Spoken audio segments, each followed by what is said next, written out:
aquí a la hora de introducir una obra, podemos introducirlo de distintas maneras, como vemos aquí. Obra vacía, donde nosotros introduciremos todo, que es lo que vamos a hacer en este caso, pero bueno, también tenemos la opción de introducir una obra desde ZIP 3D, que también se puede hacer luego posteriormente desde una obra vacía, o la introducción automática de archivos de DWG, y también la introducción automática de archivos IFC, que son los archivos BIM. Luego aquí, bueno, aquí abajo tenemos un ejemplo de introducción con AutoCAD e introducción de archivos IFC, que siempre se pueden ver los ejemplos y introducirlo para que sea más fácil. Nosotros, como he dicho, vamos a ver la obra vacía. Daríamos a aceptar.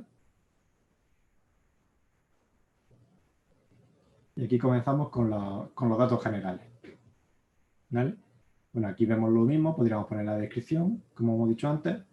En este apartado seleccionaríamos las normas que se van a regir para nuestro proyecto. ¿Vale? Podríamos elegir, pues aquí veis, de diferentes países que hay, Francia, Italia, de muchos, en cada uno de los apartados de nuestra obra. Vale, nosotros si en España tenemos salas aquí otros datos y le damos aquí al código técnico, se nos pondrían automáticamente todos con el código técnico más actualizado que tendría cargado el programa. Le damos a aceptar. Vale, aquí los elementos, ¿no? Aquí, por ejemplo, vemos los materiales, el hormigón, dependiendo de la norma que escojamos, pues saldrán como vienen especificados en esa norma. Por ejemplo, vamos a cambiar, aquí vamos a ver cualquier norma, aquí este de Brasil, le doy a aceptar. Y como veis, ¿no? Pues ahora aquí los materiales pues, tienen la nomenclatura propia de esa norma. Por si hay alguien pues, de alguno de estos países que quiere utilizar el programa, pues se puede adaptar a esa norma y automáticamente todos los elementos se adaptan a esa norma. Vamos a volver a ponerlo en código técnico, como he comentado, le damos aquí a código técnico y se actualiza todo. Le damos a aceptar y ya volvemos a tener los materiales de acuerdo a nuestra norma. Vale, pues aquí, como he dicho, pues podríamos seleccionar el tipo de hormigón, tanto en forjado como en cimentación, en pilares, en muros.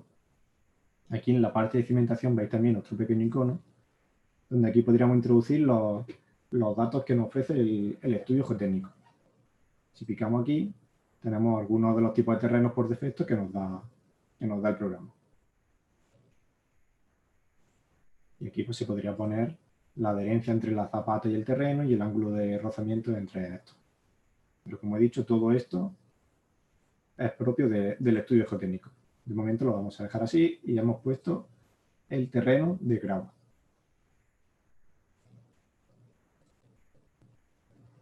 Aquí los hormigones pues, normalmente se utilizan más el HA25 y el HA30. Vale, aquí las características del árido del hormigón. En acero pues, también tenemos los distintos tipos de acero y en perno. Aquí igual en muros pues, se podría definir un muro genérico predefinido ya por empresa y las opciones de dimensionamiento. Aquí igual en barra de acero, si picamos aquí vamos a encontrar la mayoría de las opciones de cálculo que nos da CIPCAD. Vale, aquí por ejemplo veis la parte de arriba, la parte de pilares, pantallas, muro y ménsula, y si picamos en este apartado, en estos puntitos amarillos que veis, pues aquí podríamos ir configurando cada una de las opciones de cálculo que tiene CIPCAD para ese elemento determinado.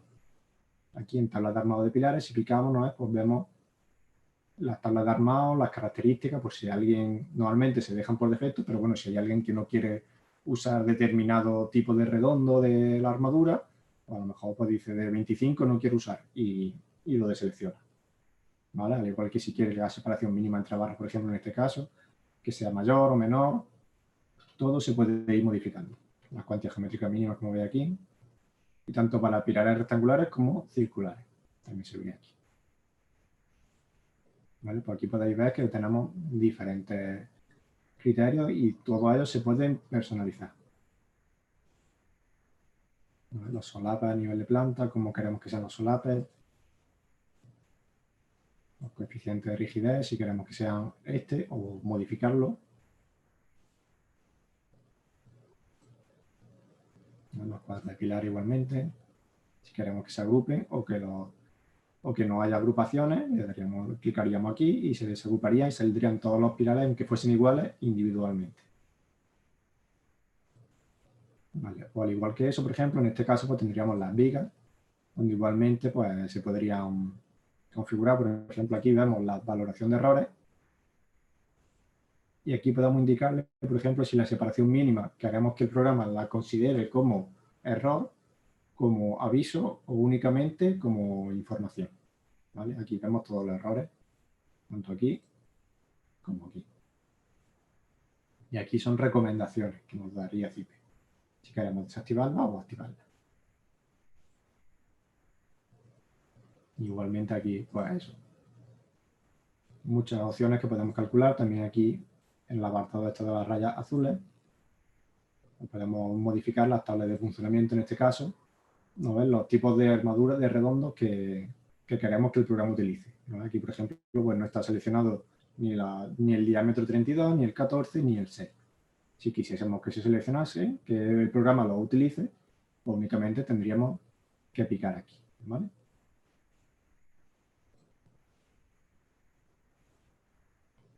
Y en esta última, pues también vemos longitud máxima de las barras, las mermas, los recubrimientos, por ejemplo. Si queremos que en los pilares y muros exista un mayor recubrimiento, pues únicamente aquí vemos la distancia que nos marca y el programa ahora mismo tiene por defecto 3 centímetros. Si quisiésemos que fuese más, pues únicamente se modificaría aquí. Vale, aquí vemos los recubrimientos para cada uno de los elementos. Vale, terminamos aquí. Y ahora vamos a las acciones. Vamos a empezar por esta de la acción del viento. Aquí seleccionaremos la zona en la que se encuentra el edificio. Vamos a suponer que nuestro edificio se encuentra en Toledo y aquí vemos que estaría en la zona A. Si salimos, aquí marcaríamos la zona A. Si se encuentra en alguna de las otras zonas, pues igualmente se picaría aquí. Luego el grado de aspereza es un indicador del entorno que tiene nuestra construcción, ¿vale? Si está al borde del mar o en un lago, el terreno rural o alguna de las otras. La nuestra se encuentra en una zona rural accidentada con llanos obstáculos. Vale. Y ahora aquí, bueno, aquí la acción del viento según X y según Y, aquí podemos mayorarla si queremos, cuando sea en positivo o en negativo, cada una de las dos direcciones, o incluso cancelarla. Si queremos que en el eje X, por lo que sea, imaginaros que hay una montaña y sabemos que directamente pegada a nuestro edificio y no le da el aire en esta dirección, pues lo podríamos quitar. Pero, por ejemplo, si en el momento de la construcción hay vivienda a ambos lados, yo por lo menos no descartaría el decir, bueno, como hay viviendas, pues no cuento el viento en ese lado.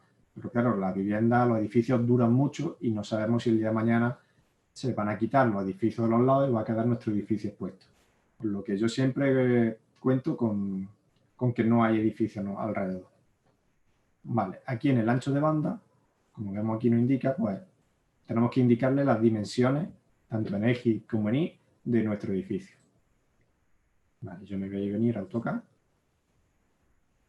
voy a coger esta misma y voy a medir el eje X.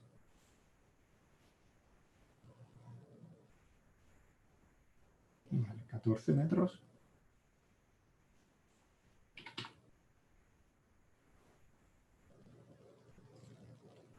Y ahora el eje Y.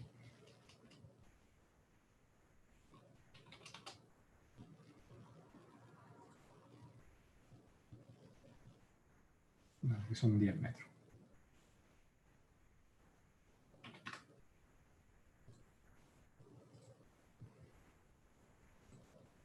Vale, como la he introducido ya, pues bueno, aquí igualmente no lo he dicho, pero bueno, cogeríamos la normativa del viento respectiva a nuestro país.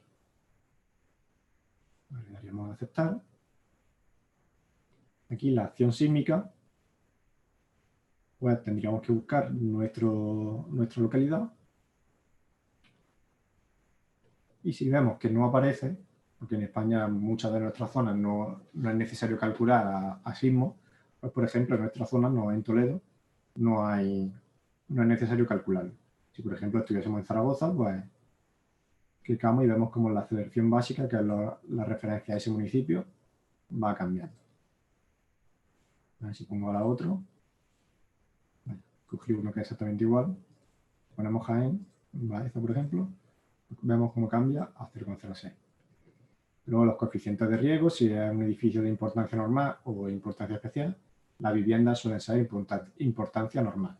Luego edificios como públicos, como hospitales o de emergencia, pues suelen ser de importancia especial. Luego el tipo de suelo, también podemos ver, aquí nos lo explica.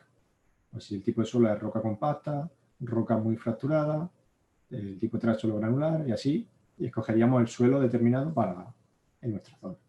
Bueno, y aquí igualmente pues podemos ver la importancia que le da, pues al final es un coeficiente de mayoración del riesgo, que nos dará pues mayor resistencia de la estructura y mayor cálculo de todo. Vale, en la ductilidad, pues igualmente picando aquí, pues veremos la ductilidad que tendríamos que introducir en nuestro edificio, el cálculo de la ductilidad. ¿Vale? Dependiendo ya del tipo de edificio, pues introduciríamos una ductilidad baja, alta, muy alta. Igualmente si fuese especial. Luego la parte de sobrecarga a considerar, yo siempre pongo aquí, según las normas. De todas formas, siempre clicando aquí, pues veis cómo a qué se refiere cada uno de los elementos, ¿vale? En vivienda, hotel y residencia 0,5, en oficina y comercio 0,6 y así demás. Vale, en este caso, como hemos visto en Toledo no existe, no lo voy a poner, pero bueno, quería explicar. Luego los efectos de segundo orden se refiere a cuando hay sismos, los desplazamientos horizontales, pues hace que los esfuerzos de compresión asiles, pues tengan una diferencia al desplazarse horizontalmente, pues crean un pequeño momento en las cabezas de los pilares. Y esos serían los efectos de segundo orden. Si hiciese falta, pues picaríamos aquí y se consideraría. Vale, ahora mismo vamos a salir y esto nos lo calcularía. La comprobación de resistencia al fuego se vería después, al final. Imaginaos que siempre estáis aquí, luego queréis volver un momento a la parte esta del viento, pues igualmente, clicando aquí, volveríamos a este menú. Daríamos aceptar y si picamos en este icono que nos ha saltado ahora, veríamos las cargas. Como aún no hemos introducido las plantas, pues no vendrían definidas. Vale, en el estado límite, pues vemos aquí lo que utiliza el código técnico. También tenemos que indicarle si nuestra cota de altura es superior o inferior a los 1000 metros, en este caso va a ser inferior, para que cree la hipótesis de nieve. Vale, en la hipótesis adicional, aquí ya veríamos todas las cargas que está utilizando el programa. Tanto cargas muertas, como sobrecarga de uso, la de viento, y en sismo, pues de momento, como no la tiene, pues es cero.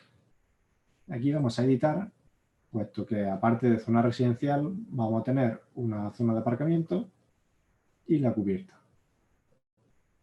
Ya depende del uso que tenga, pues se pondría cada uno de los tipos.